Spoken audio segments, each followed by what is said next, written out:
So this is my furnace hot water boiler for baseboard heat in my house, and this is the circulation pump, and it has gone out, and I'm going to replace it. First thing you have to do is drain the tank. This is a big cast iron boiler, and it's actually not very big. It's pretty small. It sits in about 3 feet by 3 feet. It's not very big at all. And this little manifold here has to be drained, and all the water from the upstairs. So it's going through a sump, through a hose and out to the sump right now. So it's being drained out. When that's done, we will replace this guy right here.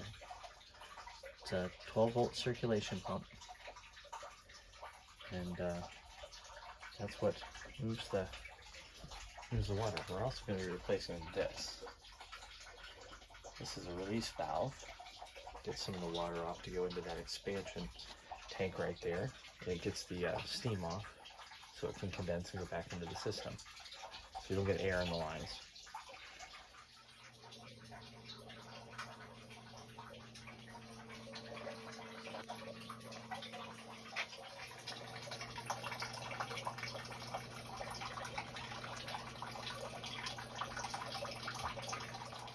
And here we have the new pump.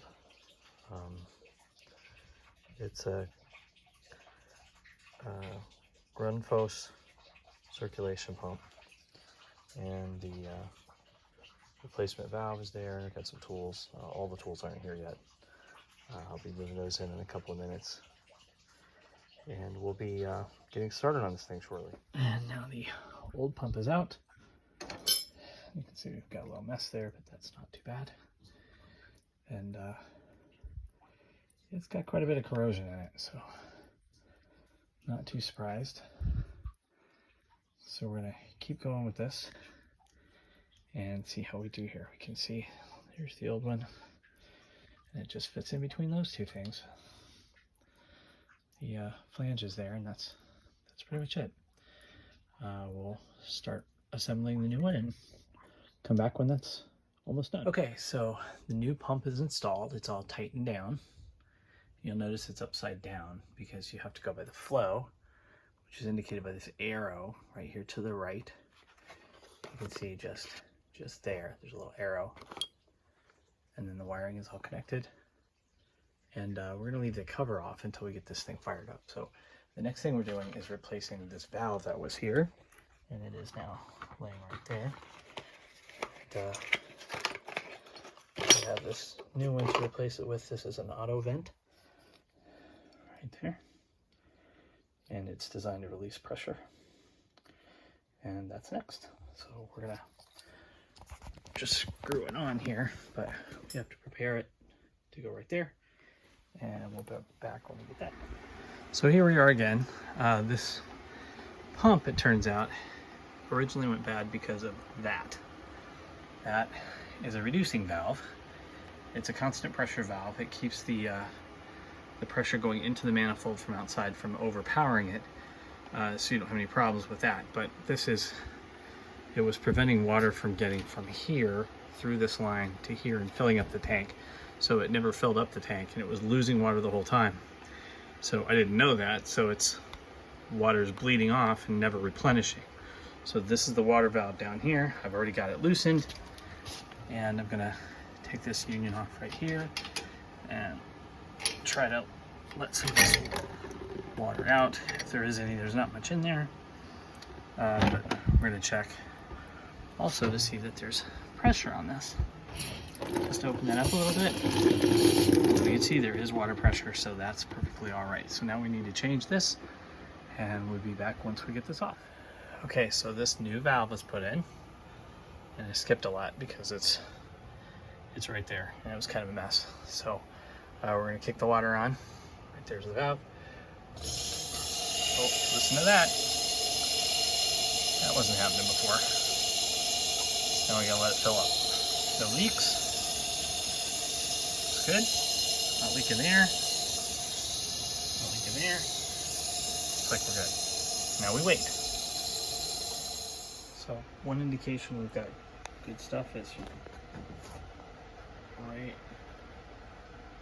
there. Got some pressure showing up on the gauge. And when you loosen one of these relief valves here, you actually get water. So we'll be firing it up in a little bit. We're going to let it finish filling. We'll be back now.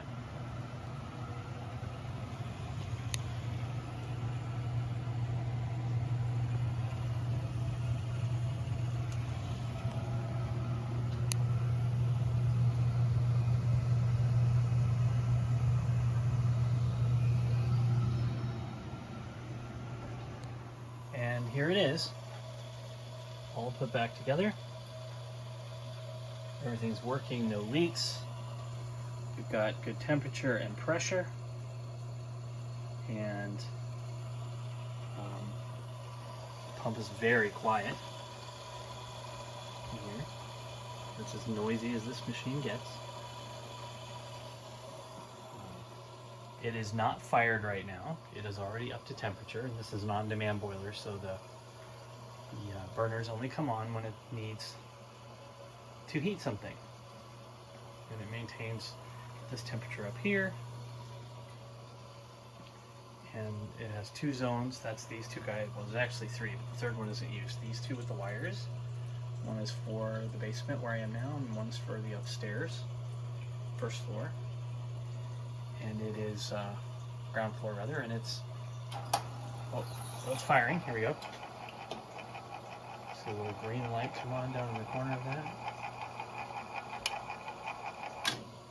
There it goes. And the boiler just fired, and it's being pulled a lot right now because I have it turned up quite high upstairs and down here to try to put it through its paces. But it's doing very well.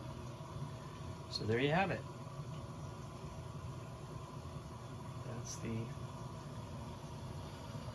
That's a hot water boiler repaired. Ready to go.